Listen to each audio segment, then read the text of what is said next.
It's the 26th of July 26th, and I want to do this video on the situation in Iran at the moment, and because I'm very worried, and maybe people don't know this, but I am a psychologist.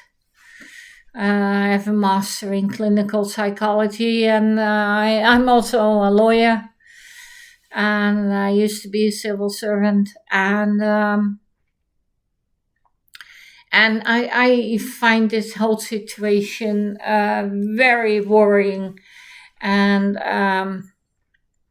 because what is happening is the whole situation in Iran is escalating at an alarming rate, and the whole world is already suffering and will suffer even more. And I want to add my 2 bits as a psychologist and say, from what I've seen of Trump and the Ayatollahs and Putin and all these oligarchs and tyrants and princes and kings, etc., and the cabinet and Hexet and Rubio and Vance and all those young men with their military dreams. What they all share is a huge ego, an enormous greed, an enormous will to win and conquer and be the best and win, and make the other lose and be the big silverback, the strongest, the biggest, the most violent and strong monkey in the group. Yeah, well, because if you look right now, it's just men with huge egos, and if you hear them talk, like Trump and Hexet and all those guys, when you hear them talk, it's like, B films, action movies. Yeah, we're gonna bomb them back into the Stone Age, and we're gonna win, and we're the best, and we're the strongest, and that is. I'm a woman and a psychologist, and I'll tell you, as a woman, I sort of go, yeah, right. To me, these are just apes going on their chest. And it wouldn't be so bad if they didn't have all this power. Normally, we women, we just laugh at these men, who think they're wonderful and strong and big, because we know when they stub their toe, they come to us crying, oh, I stubbed my toe. And then as a woman, you have to go, oh, it's all right, honey. I'll put a plaster on it. Yeah, a Disney Mickey Mouse plaster on it. Yeah, and let me kiss it and make it better, darling. And those are the guys and boys we're talking about. And then if you look at the interaction between the young men around Trump, the old wolf with all the young wolves, and there are a wolf pack, that is disturbing. And if you look at the interaction, it's like you're in a student fraternity. It's like they're having a fraternity meeting, and they're talking total rubbish. Oh, we'll just bomb them, and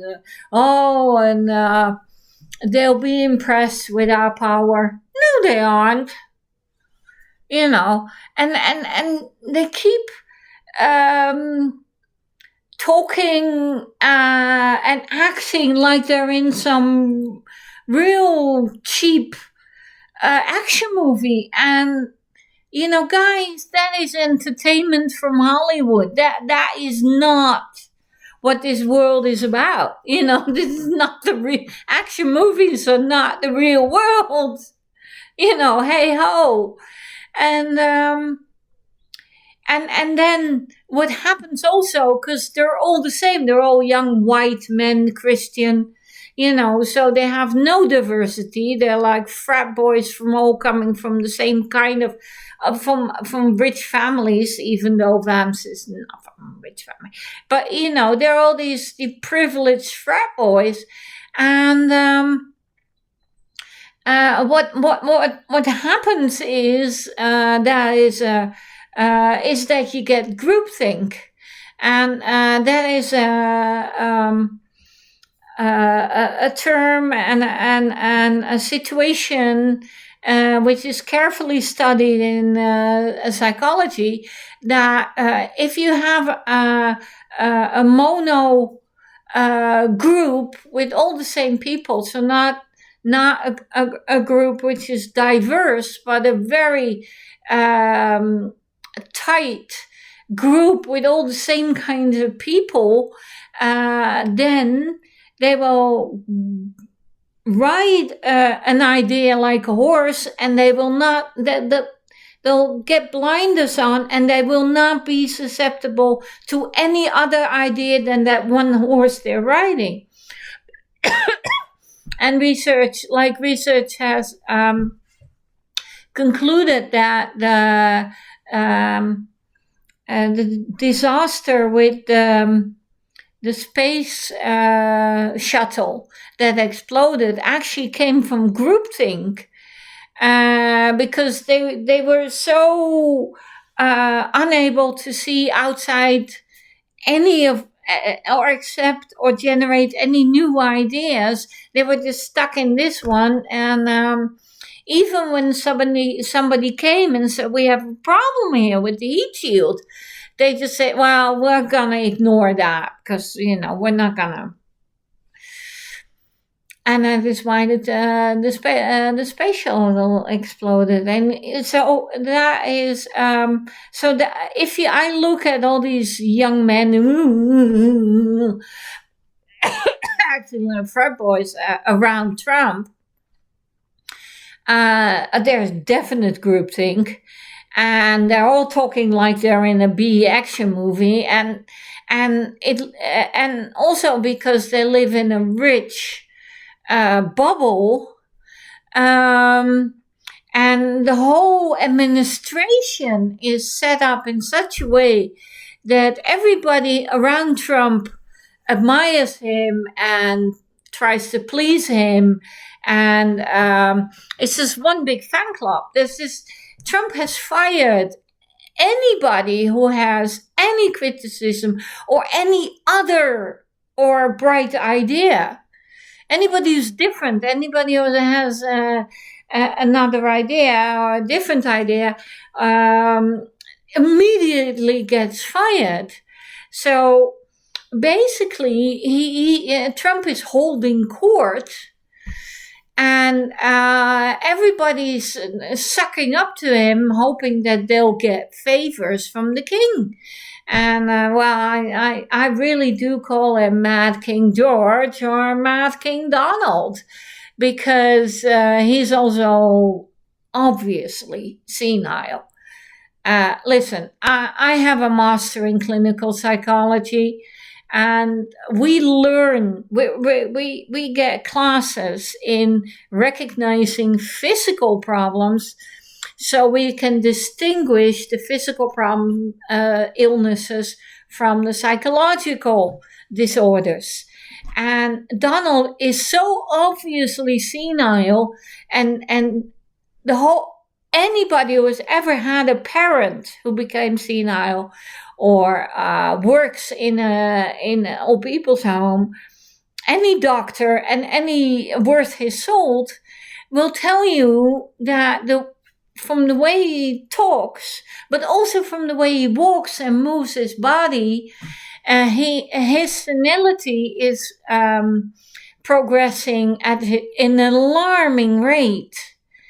And so we have this king sitting there holding court, who has half a brain. His brain is obviously damaged from senility, and who can hardly, add two words together. Because what you can recognize in senility is that they have a repertoire. I call them, they have sound bites or cassette tapes. And if you say a certain word, they'll give you a certain cassette tape, a certain string of words, a certain argument. And the number of set answers just get smaller and smaller and smaller as their brain damage increases. And you can see that from the way he talks, that his replies are very similar. You can just categorize them in certain scripts that he just keeps repeating, and they're less and less. And if you ask something else, he will answer with the "I'm very angry" script, and you're a horrible person, and you're a witch, and then he starts to. If somebody asks a question he doesn't know the answer to, he just tears into that person, but also using the same script and words. Anyway, back to where we're at. So here's this mad King George, surrounded by a bunch of young men who are all vying to get his favor and to be the next king. They all want to be the next king, and then and to get a lot of money. It's all about the money. With Trump, with these guys, it's all about money. So, and then these young men who think they're in an action movie and who have no practical experience whatsoever or knowledge about either war, strategy, or diplomacy. And they have no idea what they're doing. And they're sort of playing the Rambo script or something. That's all they know. They've seen a few movies. They have no knowledge and no experience. And their egos are huge. None of them is going to admit, not that they were wrong, but maybe they weren't absolutely right. Or maybe they should talk to somebody. Or maybe they should compromise, or maybe they should even open a dialogue with the people they're bombing. No, they are going for total victory and total annihilation of the enemy, and all of that is totally unreal. That is not going to happen. There's no way that America can bomb Iran into the Stone Age. That's just not happening. Apart from that, they're not thinking about the other side because they're only thinking about themselves. They don't see the suffering on the other side. They don't give a shit that the world economy is tanking. We're all losing huge amounts of money, but they're making a lot of money, so, fuck it. They're the zero fuckers. They don't give a fuck about everybody else. And that to them, this whole war is a game and a way to make money. They're making plenty of money off of this war. And the military industrial complex is making huge amount of money, so the president and everybody's getting kickbacks. The budget for the military is from 600 to 800. gets another 800 billion, and all of Trump's friends who are in the oil business are making a shitload of money because the oil price is up. Anyway, so Trump and his friends are making a huge amount of money off of this war, and the military complex is making a huge amount of money because they had all these stocks with ammunition and rockets and bombs and stuff, and now Trump is using all those bombs. So the warehouses are becoming empty, so Trump is buying more bombs. So that is a huge profit for the MIC. And so they want Trump to keep on throwing bombs so they can build new and sell new ones. And so with all the ego, and they'll never admit that they were wrong, and they were, and that they made a mistake, and they did, and they don't know, they have no idea how to stop this. They don't even have, they don't even consider that it might need a plan. They didn't even start thinking about a plan. But they're making so much money with throwing the bombs and the high oil prices, and they're good. They're laughing all the way to the bank. So for them, an escalation is actually a good thing. More bombs, more money, more moments on television. Look at us, we're bombing, and they're playing, maybe they have this table with little boats and they play with it, like boys with tin soldiers. And they're totally out of sync with the rest of the world. But they're fine, they're the zero fuckers. They don't give a fuck. They're doing fine.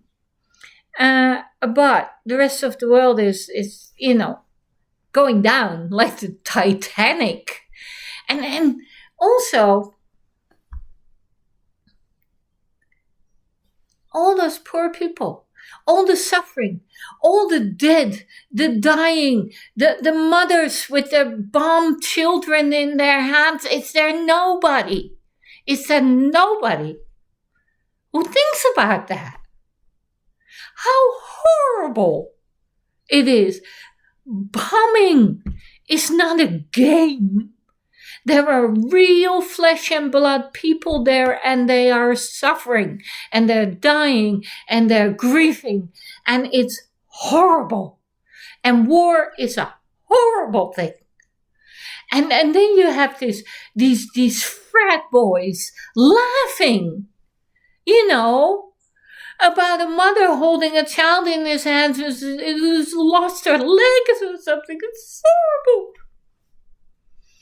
And it makes me so bad to have just a handful of frat boys killing and murdering and suffering all these people to get rich, to have fun, to have games, and to get more money. And they already have billions and hundreds of billions. And it's horrible. And I'm making this video to say that because the Iranian people are not going to surrender and say, well, America, you may invade me and take control of our government and take all our oil. There's no fucking way that's going to happen. And they have no idea because of all the suffering and all the destruction the Iranian people hate. You have no idea how much hate they have created, which is a horrible thing. And they're never going to surrender. Do you think if Iran were to bomb America, that the American people would say to Iran, oh, okay, you can take over our government and you can take our oil? What? Are you nuts? There's no fucking way that Iran is going to surrender, or even surrender 1%. No way. This is not 200 years ago when they took the land from the Indians, and the Indians had bows and arrows and they just shot them with cannons and chicken pox. Imperialism is dead. It doesn't exist. So here we have one people who are saying we're not going to give up our own country, we're not going to surrender, which I totally understand. And then you have a group of frat boys and an old senile man who has no idea what he's doing. And they're playing Rambo, and they're never ever, they're not even going to negotiate because they're making a lot of money from the war. So the Houthis are thinking, and Iran is thinking, and everybody's thinking, how can I jump on this wagon and make a profit? And Arabia, Saudi Arabia, already got a nuclear weapon out of it. Oh yeah, that is what the world needs. Another dictator, tyrant with a nuclear weapon. Hello. What are we doing here? Well, anyway, so the Houthis are going, if it all escalates, and I predict it will, because the people are men with huge egos and they're never going to give. And the only way you get peace is if you have compromise. And as a real Dutch person from the Netherlands, we call it the poldermodel. And there's no way you can have a compromise where both win. Win-win doesn't exist. Not in this case anyway, but almost never. The best compromise you can achieve is a lose-lose compromise. Because nobody is going to accept a win-lose. Because nobody's going to accept a lose situation, except if the other also loses. So the only negotiation, the only compromise that is possible is a lose-lose, and America is never, ever going to admit or give even one compromise. Well, they will pay anything and do anything and sign anything if it gives them money, and if they can present it as a win. So I was actually thinking, who will be the best negotiator in this situation? And that will be Mark Rutte, the Secretary General of NATO, because he's a Dutch, he's Secretary of NATO, so that's a good start. Trump likes him, and he's used to the Dutch way of negotiating, and he's really good with people, and he can talk to anybody, and and negotiate for hours and hours and never lose his temper. He has the patience of a saint, and I think he could actually negotiate some kind of ceasefire. There's never going to be peace. No way. But a ceasefire which will open the straits, both the straits, so we can rebuild our economy and all the goods can flow. So if you ask me who will be the best negotiator, that will be Mark Rutte. But I don't think that Trump is ready to negotiate because he's still making a lot of money. So in the next escalation, what's going to happen is that right now the Houthis are stopping Arabian from Saudi Arabian oil tankers, but how much percent? 20-30% of the world goods go through the Suez Canal with all these container ships. So the next step is that they will block all traffic through the Suez Canal, which means that all the container ships, all the goods, everybody has to go around the Cape Horn to get from Asia to Europe. And that is going to add a huge amount of money to any product, and it's going to disrupt trade. And we're already at, the oil is already very expensive, and I can tell you it's not going down, it's going up. And it doesn't look like it's going to get any better. And if they start destroying the oil infrastructure, it might take 5 to 10 years before we're back to where we were last year. Which will be a very good incentive for the energy transition. There you go. And maybe we can add, as ordinary people, we can add to this energy transition by contributing to the solution of using less oil, in which in all kinds of ways. Just look at websites who give advice on saving on oil and energy and products and materials. And well, anyway, I was going to talk about Iran. And if nothing changes, if we continue the way we do now, we will escalate and escalate and escalate and escalate. Israel will become even more involved, Lebanon, and basically the whole region will start throwing rockets at each other and bombing, and it could escalate to a huge war. And that, if it escalates too much, that can even result in the destruction of Israel.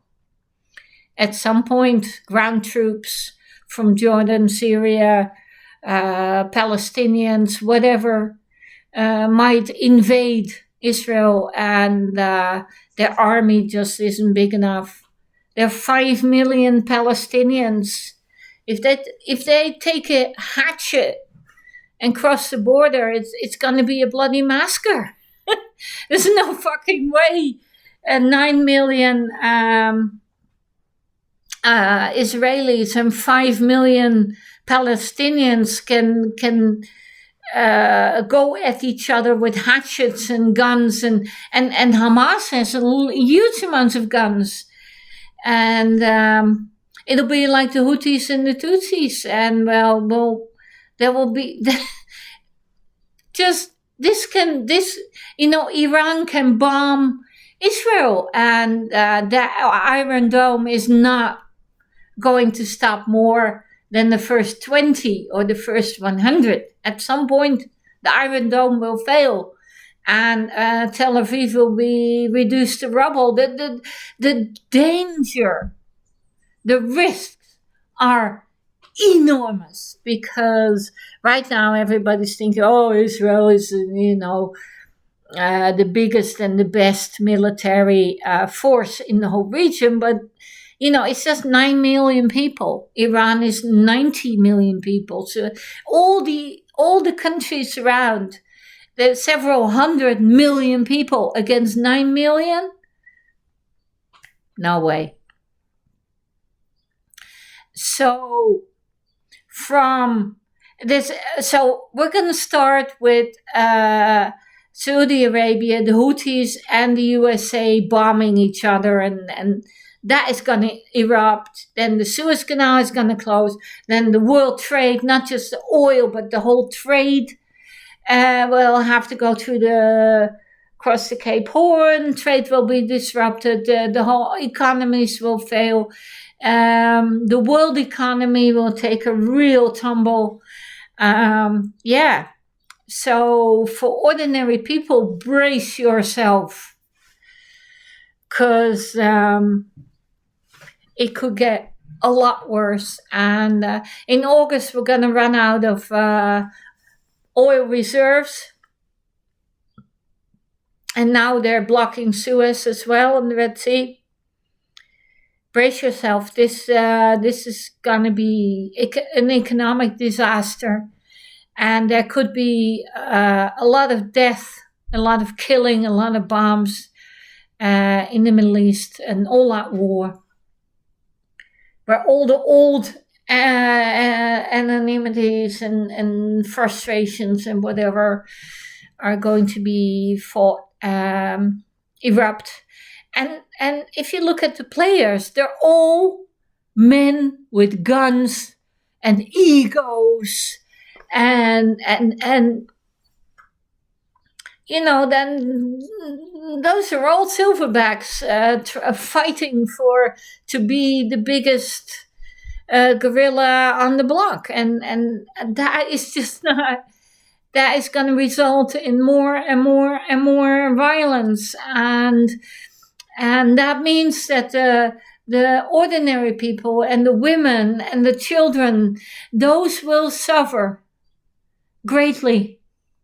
And there will be huge destruction and pain and misery and suffering, and the economy will go. And it's just this is the most probable scenario, also taking into account the psychology of the players. And Trump and his friends are making a huge amount of money off of this. The American economy is tanking, but that doesn't matter. Ordinary people will suffer, but, Trump and his friends, they're doing fine. So why should they stop? They have no incentive to change. They have every incentive to continue.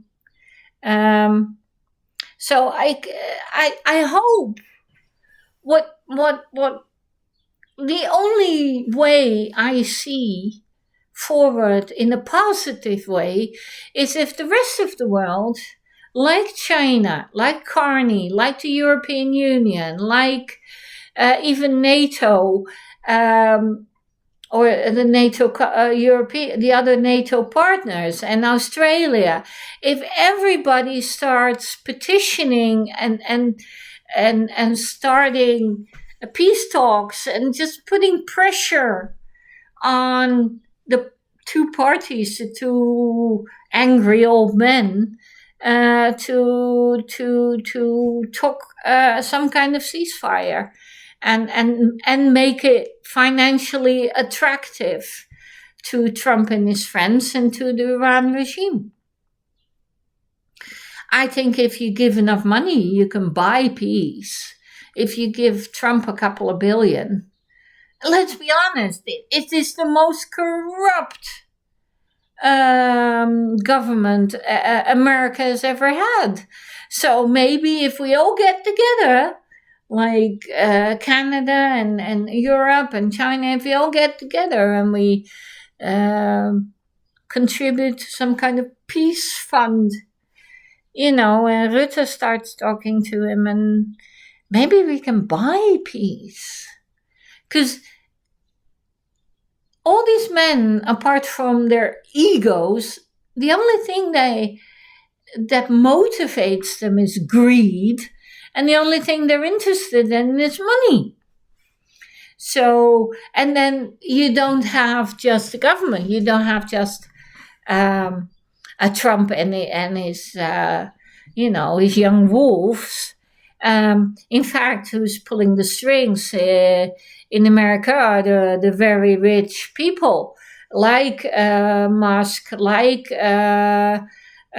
Amazon and Palantir, etc. So if the rich people in the world can come together and talk to the rich people in the United States and convince them or offer them something, some kind of deal, that's the only way I see forward and I see out. Because The people who make the decision are very rich and only motivated by greed. And they're making a lot of money off of this war. So my solution will be to get a lot of money together and buy peace. You know, and what a world we live in, you know. But let's buy peace.